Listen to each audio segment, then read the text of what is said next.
South ఇండియాలోని అతి తక్కువ ధరలకి రత్నాలను అందించే ఏకైక సంస్థ 6JVR. సో కిరణ్ గారు, నేను లోపలికి ఎంటర్ అయ్యేటప్పుడు తెలియని ఒక పాజిటివ్ వైబ్స్. ఎందుకంటే సావిత్రమ్మ వైభోగం చూసిన ఒక ఇల్లు ఇది. మనం కూర్చుంది ఇప్పుడు సావిత్రమ్మ గారి ఇల్లు. అవునండి. కింద సావిత్రమ్మ గారి ఫోటో లిఫ్ట్ దగ్గర ఫోటో అలా పెట్టుంది. మామూలుగా వాళ్ళ అమ్మాయి కూడా ఇంటర్వ్యూ చేసేటప్పుడు చెప్పారనమాట, ఇల్లు ఆయనకి అమ్మేశాం కదా, మా తాలూకా వస్తువులు అక్కడ ఎందుకని మా అమ్మగారి ఫోటో అక్కడ మొత్తం ఇల్లు ఖాళీ చేశారు. లాస్ట్ లో చెప్పండి, మీరు చెప్పండి. ఫోటో తెచ్చేసుకున్నానండి రోషన్ గారు అంటే. కిరణ్ గారు ఫోన్ చేసి అమ్మ మీరు లేదు ఏం జరిగిందంటే వాళ్ళు ఇల్లు ఖాళీ చేసేసారు. నేను ఊర్లో లేను. నేను ఆ రోజు వచ్చినాను, మేబీ నైట్ వచ్చింటున్నాను. ఇంటికి వచ్చేసి మార్నింగ్ ఆఫీస్కి వచ్చిన. ఆఫీస్కి రాగానే లిఫ్ట్ అక్కడే ఉంది, మెట్లు అక్కడే ఉన్నాయి. మీరు మెట్లు ఎక్కాలనే అదే అదే ప్యాసేజ్ అనమాట. ఆ ప్యాసేజ్లో నుంచే లిఫ్ట్ ఉంది, మెట్లు ఉన్నాయి. ఏంది ఫోటో తీసుకెళ్ళిపోయారు అని చెప్పి అడిగితే, లేదు వాళ్ళు మొత్తం ఖాళీ చేసుకున్నారు. మొత్తం ఖాళీ చేసుకున్నారు, ఆ విషయం నాకు తెలుసు అని చెప్పిన. ఫోటో మనం దీంట్లో లేదు కదా, ఫోటో తీసుకోవాల్సింది ఎక్కడ రైలు లేదు కదా, అగ్రిమెంట్లో ఏమైనా వేసినామా, ఫోటో కూడా తీసుకెళ్తామని చెప్పేసి నేను వెంటనే అక్కడ నిలబడే ఫోన్ చేసిన. అక్కడ నువ్వు పొరపాటు చేసావు అక్క అని చెప్పిన. ఏమంది, ఆ ఫోటో మీది కాదు మాది అని చెప్పిన. నువ్వు బిల్డింగ్ తీసుకోపోయినా కూడా నేను బాధపడేవాడిని కాదు, నువ్వు ఫోటో కూడా తీసుకోకూడదు, ఇప్పుడు పంపించమ్మా, నీకు కావాలంటే దీనికన్నా గ్రాండ్గా నేనే చేసి పంపిస్తాను మీకు, కానీ ఆ ఫోటోనే నాకు కావాలి అన్నాను. ఓకే. సో వెంటనే నాకు తెలిసి ఒక 45 మినిట్స్లో ఫోటో మళ్ళీ వేసుకొని దానికి మాల వేసుకొని దండం పెట్టుకొని 4th ఫ్లోర్కి. ఏంటి అంత సెంటిమెంట్ కిరణ్ అన్న? లేదన్నా, డే 1 నుంచి మేము రెంట్కి వచ్చినాము. అమ్మ ఫోటో ఉండేది, దండం పెట్టుకొని పైకి పోయేవాడిని. సో సడన్గా ఒకేసారి ఆఫ్టర్ 9 years తర్వాత ఈ మార్పు రావాలంటే రాదు కదా, అలవాటు అయిపోయింది కదా. ఎవరైనా దేవుడు ఫోటో పెట్టుకుంటారు, అమ్మ ఫోటో ఉంది కింద, నాకు అదే దేవుడు, నేను దండం పెడతాను, ఏం లేదు. నేను అన్ని దేవుడికి దండం పెడతాను. ఇక్కడ రాగానే కింద ఎంట్రన్స్లో అమ్మ ఫోటోనే ఉంటుంది, అమ్మకి దండం పెట్టుకుని పైకి వెళ్తా. దాంట్లో కూడా మా అమ్మ నాయన ఫోటో కూడా కాదు, అది సావిత్రమ్మ ఫోటో. ఆమె బిల్డింగ్. నేను ఇది బిల్డింగ్లో రానప్పుడు ఇది రెంటల్గా వచ్చినాను. ఇప్పుడు మేము 150,000 స్క్వేర్ ఫీట్లో కడుతున్నాము. అప్పుడు కూడా దీన్ని మనం ఏం చేస్తాంలే అనుకున్నాం. అంటే ఈ ఆఫీస్ని ఏం చేస్తాం ఏం చెప్పి ఈ ఆఫీస్ని ఏం చేద్దామండి, ఈ ఆఫీస్ని అట్టే మెయింటైన్ చేస్తాం, దీంట్లో ఏమేమి ఐటాల్ అంటే ఏమేమి చేయగలుగుతామో దీన్ని చేస్తాం. దీన్ని మనం ఫుల్గా షిఫ్ట్ అయ్యే ప్రశ్నే లేదు, ఇంకా ఒకరికి రెంట్ ఇచ్చే ప్రశ్నే లేదు, అది మనం చేయము, దీన్ని అమ్మే ప్రశ్నే లేదు. సో ఈ బిల్డింగ్ లైఫ్ లాంగ్ మాత్రం ఉంటుంది. ఈవెన్ గూగుల్లో మ్యాప్స్లో కూడా ఉంటుంది సావిత్రి గణేశన్ కార్పొరేట్ ఆఫీస్, లలిత. అవును, అదే పేరు కూడా మార్చలేదు, మార్చం కూడా. అంటే ఎంత ఇష్టమో ఎంత గౌరవమో అర్థమైంది అందరికి. నేను లైవ్గా చూడలేదు, కానీ నేను అమ్మ గురించి విన్నాను చాలా, నాకంటే ఇష్టము. సో ఇంత బిజీగా ఉంటారు కదా, అసలు ఫ్యామిలీకి టైం ఇస్తారా మీరు? ఎందుకు ఇవ్వను, లేకపోతే నన్ను వదిలేస్తారు కదా. ప్రతి ఒక్క మగవాళ్ళు ఎంత బిజీగా ఉన్నా కూడా ఇంట్లో వచ్చి సిలిండర్లే. అదంటే టైం ఇవ్వకపోతే వాళ్ళు మనకు టైం పెట్టేస్తారు. ఇన్వాల్వ్ అవుతారా మేడం? అసలు మన ఇన్వాల్వ్ 100% మేడం ఇన్వాల్వ్ అవుతారు. కొంత అప్పుడు ఇన్వాల్వ్ అయితే వాళ్ళకి తెలుస్తుంది కదా, వాళ్ళు కూడా బిజీగా ఉంటారు. నేను చెప్తాను ఒకసారి, ఏంది 8 o'clock దాకా ఆఫీస్లో ఉన్నా అంటే, లేదు కొంచెం పని ఉందన్న. అప్పుడు నేను చెప్పినప్పుడు అర్థం అవుతుంది కదా అన్న, అందుకు అర్థం అవుతుంది అన్న. అందుకు లోపల ఎప్పుడైనా కూడా వైఫ్ని కొంచెం ఇన్వాల్వ్ చేసాం అనుకో, సో వాళ్ళకి పరిస్థితులు అర్థమైనప్పుడు మన పరిస్థితులు వాళ్ళకి అర్థమవుద్ది. సో ఎప్పుడైనా కూడా హౌస్ వైఫ్ని కొంచెం బిజినెస్లో ఇన్వాల్వ్ చేసేది మంచిది. ఈ మాట నేను ఫస్ట్ టైం చెప్తున్నాను. అవును.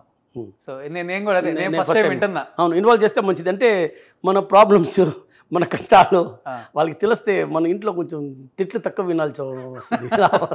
లేకపోతే ఏం చేస్తున్నారు మీకేం తెలుసు అంటారు. ఇక్కడ ఉంటే వాళ్ళకి కూడా కొంచెం తెలుస్తుంది, అంటే అవును నిజమా, అవును కరెక్టే అని ఆ ఫీలింగ్ వస్తుంది అనమాట. సో అంటే సక్సెస్ అయ్యేకుంది మన మీద బురద చల్లే వాళ్ళు, రాళ్ళేసే వాళ్ళు కూడా ఎక్కువ మందే ఉంటారు. ఆ విధంగా ఈ మధ్య కిరణ్ గారి మీద కొన్ని న్యూస్లు వినాల్సి వచ్చింది తెలుగులో. అవును, ఎక్కడికో పారిపోయారు, మొత్తం మా షాపులని తీసేసి పారిపోయారు ఎక్కడికో, రకరకాల న్యూస్లు విన్నాము. చాలా బాధ అనిపించింది. నా కోసము నా గురించి ఇలా చెప్తారని నేను ఏ రోజు కూడా కల్లో కూడా అనుకోలేదు. నేను ఆంధ్ర తెలుగు దేశము అక్కడి నుంచి వచ్చిన వాడిని, అక్కడ పుట్టి పెరిగిన వాడిని, నా గురించి అలా చెప్పాల్సిన అవసరం లేదు. నేను ఎక్కడ పోయాను, ఇక్కడే ఉన్నాను. తర్వాత ఇంకొక మ్యాటర్ వచ్చింది. నేనేమని చెప్తాను సార్ అంటే, మీకు పర్సనల్గా ఒక చెప్తున్నా సార్, మీరు ఏం చెప్తే అది చిన్న యూట్యూబ్ ఛానల్ కానీ, పెద్ద యూట్యూబ్ ఛానల్ కానీ, న్యూస్ ఛానల్ కానీ, పెద్ద మీడియా హౌస్ కానీ, చిన్న మీడియా హౌస్ కానీ, ఆయన ఇంట్లో కూర్చొని ఒక రీల్ చేసి వేసినా కూడా మిమ్మల్ని నమ్ముతారనమాట. అంటే మీరు చెప్పేది 100% జర్నలిస్ట్ మాట చెప్పినారంటే అది నిజంగానే ఉంటుంది అని చెప్పి నమ్ముతారనమాట. సో దాన్ని మీరు రాంగ్గా ఉపయోగించకూడదు. అది నా గురించి కాదు, ఎవరైనా గురించి రాంగ్గా ఉపయోగించకూడదు. ఎందుకంటే అది నిజమా మీరు రాయండి, 1కి 10 సార్లు చెప్పండి. ఇప్పుడు జిఎస్టీ మ్యాటర్ ఏదో వచ్చింది, దాని గురించి ఎంత గొడవ, దాని గురించి రాశారు, మళ్ళీ తీశారు, అది ఎవరు వేశారు కూడా నాకు తెలీదు. నేను చాలా పర్సనల్ పోను. కానీ ఏదైనా కూడా నిజం ఉంటే మట్టుకు రాయండి సార్, తప్పు లేదు సార్, తప్పు లేదు, వేయాల్సిందే. నేను ఎక్కడ మిస్ అయ్యాను, నేను రాలేదు, నేను చెన్నైలో ఉంటేనే, చాలా పనులు ఉన్నాయి, ఫ్యాక్టరీ కడితేనే, ఫ్యాక్టరీ షిఫ్ట్ చేస్తేనే 4 నెలలు అయింది షిఫ్టింగ్కి. అది అన్నీ నా బాధలు మీకు తెలుసా? 4 మంత్ అయింది, కట్టేసాము, క్రేన్ తీసుకొచ్చాము, మళ్ళీ దాన్ని గోడ కొట్టాము, ఒక్కొక్క మిషన్లు 4 కోట్లు 2 కోట్లు దాన్ని ఎక్కించినాము, ఒకటి స్లిప్ అయి కింద పడింది, ఎంత బాధగా ఉంటుంది. ఇవన్నీ నా బాధలు ఉన్నాయి. దాంట్లో వచ్చేసి మీరు వచ్చి దాంట్లో మిస్సింగ్ అయిపోయారు, కన్ఫ్యూజ్, ఇది ఏం చెప్పారు? మధ్యలో యాడ్లు రాకపోయేసరికి యాడ్లకి ఏం సంబంధం ఉంది? వ్యాపారం ఉన్నప్పుడు యాడ్ వేస్తాము, యాడ్ వేయి సడన్గా గోల్డ్ రేట్ పెరుగుతూ ఉంది, ఏం అమ్మేది? ఇది ఎలా ఉంది అంటే, నేను పడుకున్నప్పుడు ఎవరన్నా గొడుగు వేసుకొని పడుకుంటారా ఇంట్లో పడుకున్నప్పుడు? అలా ఉంది ఇది. ఎంత రేట్ ఎక్కినప్పుడు నేను బంగారం కొనుక్కుంటే అని చెప్పేసి, అది కాకుండా డబ్బులు ఇప్పుడు ఎలా ఉంది, వ్యాపారం ఎలా ఉంది, ప్రతి ఒక్క దానికి పొజిషన్ తెలుసు. నేను నాకన్నా మీకు బాగా తెలుసు. ఈ మధ్య ప్రతి ఒక్క మనిషి టైట్లోనే ఉన్నారు. ఇంకొకటి, మీరు కామన్ పీపుల్ని బాగా మైండ్లో పెట్టుకునే ఆలోచన. అవును, మీ యాడ్లు కూడా అలానే ఉంటాయి. అలాగనే ఉన్నాయి. నేను చెప్పేలాగా ఎవరు చెప్పరు. వ్యాపారం అనేది పక్కన పెట్టుకోండి, మన వాళ్ళు అందరూ బాగుండాలని కోరుకోండి, మీరు బాగుంటారు. సో కిరణ్ గారు, అంటే ఒక్కసారిగా బంగారం అనేది కేజీ ₹1 కోటి పోతుందని పెద్ద న్యూస్ వచ్చింది. నేను ఎప్పుడో చెప్పాను అది. మళ్ళీ ఒక్కసారిగా బంగారం తగ్గింది, ఒక్కసారిగా పెరుగుతుంది. లేదు నేను చెప్తాను సార్. ఒకేసారి ఎక్కింది, తగ్గింది వచ్చేసి మన యొక్క ట్యాక్స్లో వచ్చేసి 15% ఉండింది. ఏది కస్టమ్ అంటారు, కస్టమ్స్ 15% ఉండింది, దాన్ని 9% తగ్గించి 6% వేశారు. కాబట్టి మీకు ఆల్మోస్ట్ 9 lakhs తేడా వచ్చింది. ఆ రోజే ఫైనాన్స్ మినిస్టర్ అనౌన్స్ చేసిన రోజే తగ్గిందనమాట. కానీ జనరల్గా చూసుకుంటే గోల్డ్ అనేది ఇప్పుడు కూడా చెప్తున్నాను 9 లక్షలు తగ్గింది. ఈరోజు ఏమైంది? మళ్ళీ పెరిగింది. అప్పుడు 70 లక్షల దాకా వచ్చింది. నేను చెప్పేది కిలో ప్యూర్ లెక్క చెప్తున్నాను. నేను గ్రామ్లో చెప్పడం లేదు, 22 క్యారెట్ రేటు చెప్పడం లేదు, ఎందుకంటే నాకు తెలీదు. నేను ఫైన్ గోల్డ్ గురించే మాట్లాడుతున్నా. సో ఆల్మోస్ట్ 9 lakhs తగ్గిన తర్వాత కూడా 70 lakhs లాస్ట్ చూసింది. ఈరోజు మళ్ళీ 74 lakhs ప్లస్ ఉంది. కానీ ఇప్పుడు కూడా చెప్తున్నాను, ₹1 కోటి అనేది చాలా తందులో చూస్తారు. ఈ మాట నేను మీకు 4-5 years ముందు ఈ మా లలితా జ్యువెలరీ సోమాజి కూడా ఓపెన్ చేసి నిన్ననే 7 years కంప్లీట్ అయింది. ఈరోజు చెప్తున్నాను ₹1 కోటి అవుతుంది. ₹1 కోటి అయినప్పుడు మళ్ళీ చెప్తాను ఎంత అవుతుంది చెప్పేసి. బంగారం ఎప్పుడు తగ్గదు. మీరు ఒక గ్రామ్ తీసి పెట్టుకున్నా కూడా నష్టం లేదు. మీకు ఏ రోజు కూడా బంగారం మీకు నష్టం ఇవ్వదు. తగ్గినట్టు ఉంటుంది. కానీ మళ్ళీ మీరు 3 నెలలు 6 నెలలు చూస్తే మళ్ళీ అది వేరే లెవెల్లోనే ఉంటుంది. కొంచెం బాగా ఫీల్ అయ్యారు అందరూ.